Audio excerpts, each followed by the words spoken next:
Akala mo si Goku ang pinakamalakas. Think again. Sa mundo ng anime, may mga karakter na sobrang lakas na parang Diyos na, kaya nilang sirain ang universe, kontrolin ang reality, o burahin ang existence ng kalaban. Sa video na ito, malalaman natin ang top 10 strongest anime characters ever. Pero babala, ang number 1, ay kayang burahin ang buong universe sa isang iglap. Kaya ang tanong, handa ka na bang malaman kung sino talaga ang pinakamalakas sa anime history? Sa napakalawak na mundo ng anime, maraming karakter ang may hindi kapani-paniwalang lakas. May mga kayang sirain ang planeta, may mga kayang kontrolin ang oras, at mayroon ding literal na kayang burahin ang buong universe.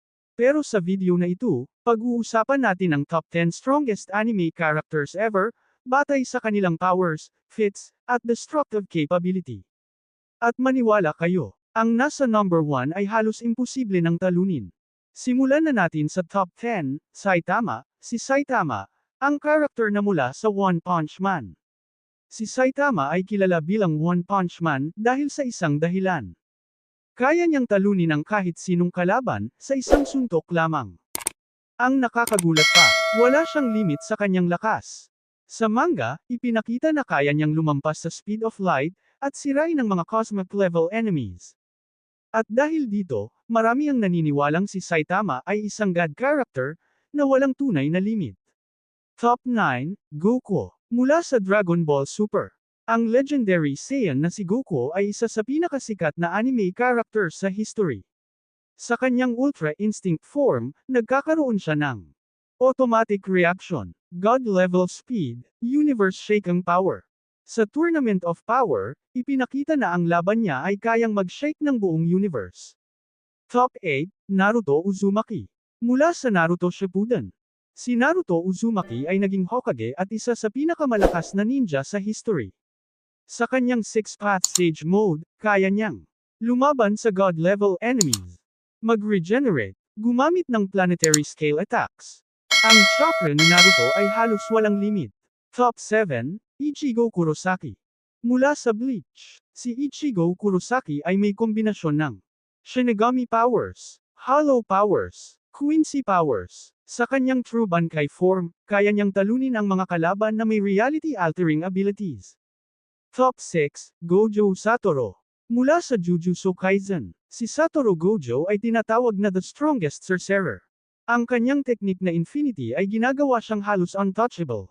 Ibig sabihin, hindi siya kayang tamaan ng kahit anong attack, dahil walang makakalapit sa kanya. Top 5, Madara Uchiha.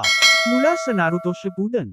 Si Madara Uchiha ay isa sa pinaka-terrifying villain sa anime. Sa kanyang Ten Tails form, kaya niyang gumawa ng meteors, kontrolin ang chakra ng mundo, talunin ang buong Shinobi Alliance mag-isa. Top 4, Anos Voldegoad. Mula sa The Misfit of Demon King Academy. Si Anos Voldegoad ay isang Demon King na halos immortal. Kaya niyang buhayin ang sarili kahit patay na. Burahin ang existence ng kalaban. Sirain ang reality. Literal na broken character. Top 3, Rimuru Tempest. Mula sa That Time I Got Reincarnated as a Slime. Si Rimuru Tempest ay isa sa pinaka-overpowered isekai characters. May kakayahan siyang kumopya ng abilities, absorb enemies, kontrolin ang space at time.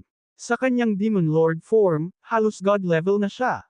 Top 2, Zeno. Mula sa Dragon Ball Super. Si Zeno ang King of all universes. Ang kanyang kapangyarihan, erase.